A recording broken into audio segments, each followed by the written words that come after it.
Hello बच्चों, स्वागत है आपका मेरे YouTube चैनल में शुरू में। आज की वीडियो में बताएंगे एक्सरसाइज 5.8 रॉस थ्योरम पर जो क्वेश्चन भेजते हैं उसको पिछले वीडियो में उसका थ्योरी बता देते हैं रॉस थ्योरम और मीन वैल्यू थ्योरम का। आज क्वेश्चन से स्टार्ट करते हैं। फर्स्ट क्वेश्चन दिया है एक्सरसाइज 5.8 में, verify Ross theorem for the function f(x) = इतना। ठीक है, तो रॉस थ्योरम को वेरीफाई करना है हम लोग को। तो वेरीफाई कैसे करते हैं, इसका 3 स्टेप होता है, बता देते हैं एक बार फिर से। फर्स्ट स्टेप में क्या करते हैं हम लोग, देखते हैं कि फंक्शन क्या है, कंटिन्यूअस है कि नहीं। कंटिन्यूअस है कि नहीं तो अपने इंटरवल में यानी कि -4 से लेकर 2 तक में। फिर दूसरा में देखते हैं कि डिफरेंशिएबल है कि नहीं, तो फंक्शन डिफरेंशिएबल होना चाहिए ओपन इंटरवल -4 से लेकर 2 तक। और तीसरा में क्या होता है कि fa = होना चाहिए fb, तब रॉस थ्योरम एप्लीकेबल होता है। और उस समय जब ये तीनों कंडीशन होता है तो f' = क्या होता है 0। और यहाँ से हम लोग c का वैल्यू निकालते हैं। c का वैल्यू किसके किसके बीच में आना चाहिए, तो -4 से लेकर 2 के बीच में अपने इंटरवल में आएगा तो रॉस थ्योरम वेरीफाई हो जाएगा। अगर इंटरवल में वैल्यू नहीं आएगा तो रॉस थ्योरम वेरीफाई नहीं होगा, यानी कि देंगे नॉट वेरीफाइड। चलिए एक एक करके बनाते हैं। पहले ये फंक्शन जो दिया हुआ है ये पॉलिनोमियल फंक्शन है कि नहीं है, ये फंक्शन पॉलिनोमियल है। तो सबसे पहले लिख देंगे क्या, f(x) is a polynomial function. Polynomial function जब पॉलिनोमियल फंक्शन है तो पॉलिनोमियल फंक्शन ऑलवेज कंटीन्यूअस और डिफरेंशिएबल होता है अपने इंटरवल में। तो पॉलिनोमियल फंक्शन है तो अपने इंटरवल में कंटीन्यूअस भी होगा और डिफरेंशिएबल भी होगा। इसलिए f(x) is continuous in close interval -4 से लेकर 2 तक, and f(x) is differentiable in open interval -4 से लेकर 2 तक। ठीक है, अब हमको क्या निकालना है, ये दोनों कंडीशन तो फुलफिल हो गया। तो देखना है fa और fb बराबर है कि नहीं। fa fb बराबर के लिए है कि नहीं चेक करने के लिए पहले f(x) उतार लेंगे। f(x) दिया है x² + 2x - 8। ठीक है, फर्स्ट वाला वैल्यू हुआ a का और सेकंड वाला वैल्यू किसका हो गया b का। यहाँ पे a का वैल्यू -4 है, b का वैल्यू कितना है 2 है। तो सबसे पहले हम निकालेंगे क्या, f -4, x को रिप्लेस कर दिए -4 से, यहाँ पे भी x को रिप्लेस करेंगे, x जगह पर पुट कर देंगे -4। तो दिक्कत -4 का स्क्वायर 16 आएगा, 4 दूनी 8 -8 आएगा और ये -8 0 आ जाएगा कि नहीं। 16 में से ये 16 घट गया, 8 8 16 0 आ गया। फिर अब हम लोग निकालेंगे f2 का वैल्यू, x जगह पर 2 पुट कर देंगे तो 2 का स्क्वायर 2 × 2 -8, 2 का स्क्वायर 4, ये 2 2 जा 4 -8, 8 में से 8 घट जाएगा, ये भी 0 आ गया। तो f -4 का वैल्यू भी 0 और f2 का वैल्यू क्या आ गया 0 आ गया। इसलिए f -4 = 0 और f2 का वैल्यू भी 0 आ गया, यानी कि f -4 और f2 दोनों बराबर आ गया। f -4 यानी कि a का वैल्यू है वो, यानी f = और 2 देखो किसका वैल्यू है b का, तो fa = fb भी आ गया। ये थर्ड कंडीशन भी फुलफिल हो गया, तो तीनों कंडीशन फुलफिल हो गया। देन f' बराबर क्या लिखेंगे 0। उसके बाद c का वैल्यू निकालेंगे, लिखेंगे देन f' = कितना 0। यहाँ तक नोट कर लो, फिर हम आगे समझा देते हैं। ठीक है, f' = 0 होता है, यहाँ तक हो गया। इसको हम लोग मान लेते हैं इक्वेशन नंबर 1। ठीक है, अब क्या करेंगे, हम लोग को f' निकालना पड़ेगा। f' कैसे निकलेगा, fx से निकलेगा। fx तो दिया ही हुआ है, हमको दोबारा लिखना नहीं है, तो क्वेश्चन को हटा देते हैं है ना। तो लिखेंगे नाउ fx बराबर इतना जो दिया है उसको लिख दिए। Differentiating with respect to x लिख देंगे, तो fx का डिफरेंशिएशन क्या आएगा f' और ये हो जाएगा dx² / dx, ट्रू कांस्टेंट अब आ जाएगा dx/dx -d8/dx, x² का डिफरेंशिएशन हो जाएगा 2x, होगा ना। और dx कैंसिल हो गया तो यहाँ पे बच गया 2, 8 कांस्टेंट है उसका डिफरेंशिएशन 0। एफ डैश एक्स का वैल्यू कितना आया 2x प्लस 2 आ गया। ठीक है, हम लोग तो एफ डैश सी चाहिए, एफ डैश इक्वल टू 0 करना है, इसलिए तो एफ डैश सी निकालने के लिए एफ डैश एक्स की जगह पर यहाँ पे एक्स की जगह पर सी पुट कर देंगे, तो हो जाएगा 2c प्लस 2 आएगा नहीं, और लिख देंगे फ्रॉम 1, क्या लिख देंगे फ्रॉम 1। तो इक्वेशन 1 ये है f dash c equal to कितना 0, तो एफ डैश सी का मान निकाल लिए हम लोग 2c प्लस 2 इक्वल टू 0। सी का वैल्यू निकाल लेंगे, अगर सी का वैल्यू इसके बीच में आएगा ए से बी के बीच में तो क्या हो जाएगा वेरीफाई हो जाएगा लॉस थ्योरम।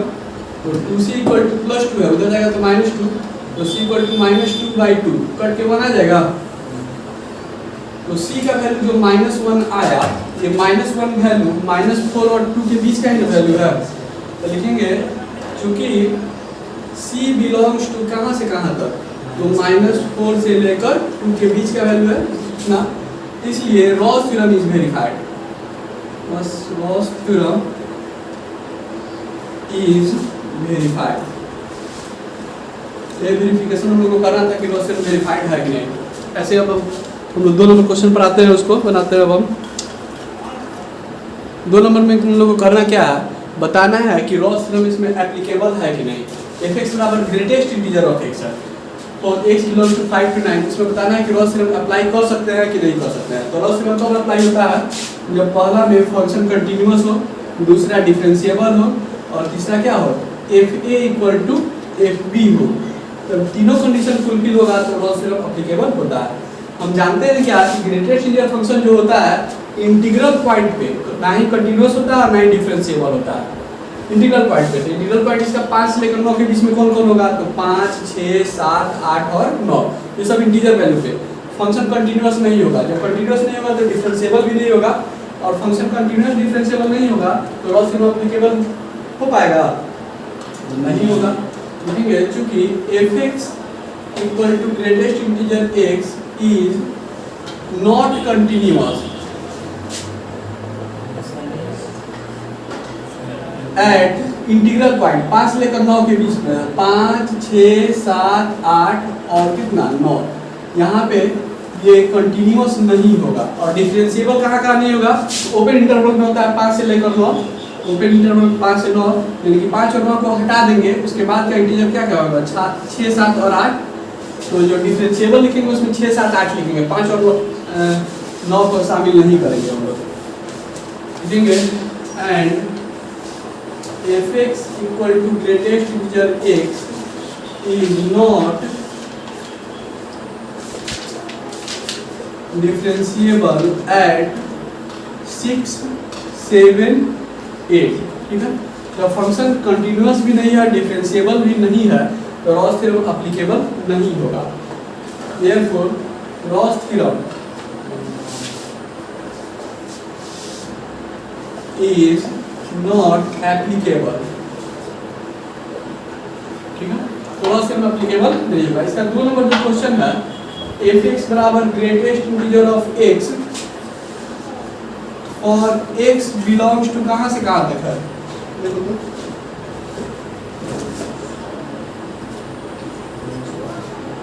-2 से लेकर +2 के बीच में। ठीक है, तो -2 से लेकर +2 के बीच में, तो सेम उसी तरह से लिख देंगे हम लोग f(x) is not continuous eight, अब इसके बीच का पॉइंट क्या है -2, -1, 0, 1, 2 यहाँ पे लिखा जाएगा, और यहाँ पे -2 और +2 को छोड़ देंगे, तो क्या क्या लिखेंगे डिफरेंशिएबल के लिए -1, 0 और 1, ये ना होगा। तो ये भी एप्लीकेबल नहीं होगा, वो अपने से आप लोग कर सकते हैं। ठीक है, 3 नंबर बता देते हैं इसका। 3 नंबर में क्या है f(x) इक्वल टू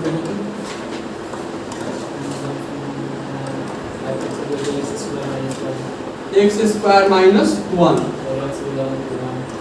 और x बिलोंग्स टू कहाँ से कहाँ तक 1 और 2, 1 से लेकर 2 तक। ठीक है, अब इसमें रॉस थ्योरम एप्लीकेबल होगा कि नहीं, देखो ये तो पॉलिनोमियल फंक्शन है, x का पावर 2 है, पॉलिनोमियल फंक्शन है, तो पॉलिनोमियल फंक्शन में कंटीन्यूअस और डिफरेंशिएबल होबे करता है।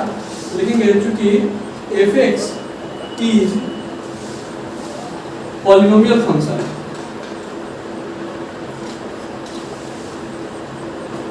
और पॉलिनोमियल फंक्शन ऑलवेज कंटीन्यूअस और डिफरेंशिएबल होता है अपने इंटरवल में, इसलिए fx is continuous in closed interval 1 2 and fx is differentiable in open interval 1 2। Function continuous भी होगा, डिफरेंशिएबल भी होगा। तो हमको निकालना होगा एफ ए और एफ बी। अगर दोनों बराबर आएगा तो एप्लीकेबल होगा रॉस थ्योरम, नहीं बराबर आएगा तो रॉस थ्योरम एप्लीकेबल नहीं होगा। एफ ए और एफ बी निकालने के लिए हम लोग क्या करेंगे, ये ए का वैल्यू हुआ और ये किसका वैल्यू हुआ, बी का। तो एफ एक्स को लिख देंगे, f x equal to again f x equal to कितना, तो एक्स स्क्वायर माइनस 1। सबसे पहले हम लोग क्या निकालेंगे, f1 निकालेंगे ना। तो 1 का स्क्वायर माइनस 1 यानी 1 माइनस 1 0 आएगा। और फिर क्या निकालेंगे हम लोग,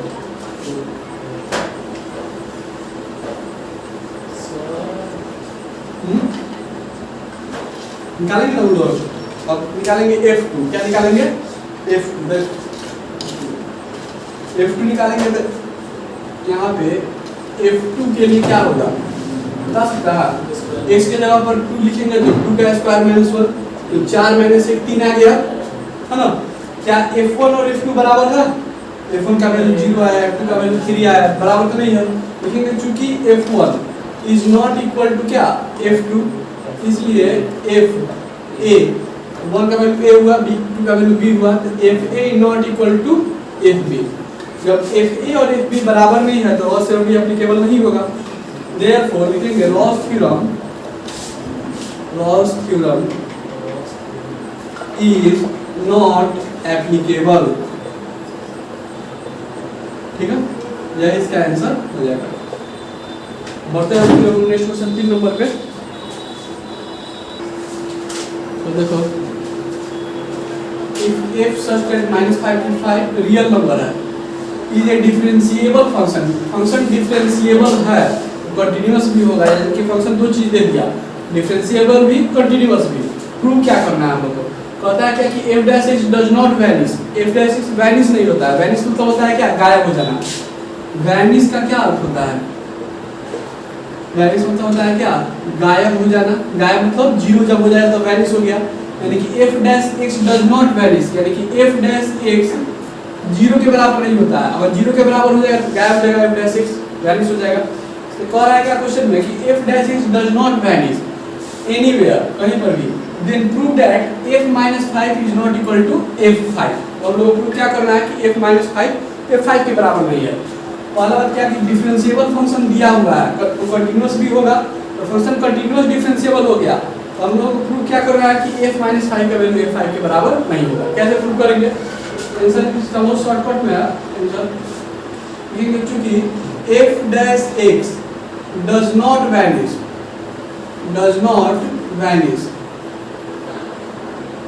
जब f dash x गायब नहीं होता है यानी कि f dash x not equal to 0 है और फंक्शन कंटिन्यूअस है, डिफरेंशिएबल है। कंटिन्यूअस और डिफरेंशिएबल है तो f dash x बराबर 0 कब होता है, जब f a बराबर f b होता है। तो f dash x जब 0 के बराबर नहीं है, इसलिए इसका f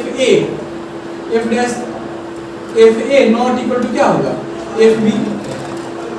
क्यों ऐसा लिख रहा है कि फंक्शन पहले कंटिन्यूअस होता है, फर्स्ट कंडीशन, दूसरा डिफरेंशिएबल होता है और तीसरा में क्या होता है, f a equal to f b होता है। देन हम लोग क्या लिखते हैं, f dash x equal to 0 या f डैश इक्वल टू 0 लिखते हैं। अगर f डैश x 0 के बराबर नहीं है और ये दोनों कंडीशन इसमें तो है, फुलफिल कर रहा है, तो जरूर f a और f b भी बराबर नहीं होगा, तभी f डैश x 0 के बराबर नहीं होगा। ठीक है ना, f डैश x 0 के बराबर नहीं है, इसका मतलब f a और f b भी आपस में बराबर नहीं है। तो फर्स्ट वाला जो वैल्यू होता है ये a का और सेकंड वाला वैल्यू किसका होता है, b का होता है ना। तो a के जगह पर क्या लिखेंगे, -5 और b की जगह पर क्या लिखेंगे, +5। तो f -5 is not equal to f5। यही हमको प्रूव करना था, प्रूव हो गया। बढ़ते क्वेश्चन नंबर कहाँ पे, तो ठीक है इस वीडियो में इतना ही रहने देते हैं, फिर नेक्स्ट जो बाकी क्वेश्चन अगले वीडियो में करते हैं। वीडियो अच्छा लगा हो तो प्लीज़ लाइक कीजिएगा, चैनल को सब्सक्राइब नहीं किया तो चैनल को सब्सक्राइब कीजिए, बेल आइकन को प्रेस कीजिए ताकि नए वीडियो का नोटिफिकेशन मिलता रहे। मिलते हैं हम लोग फिर नेक्स्ट वीडियो में।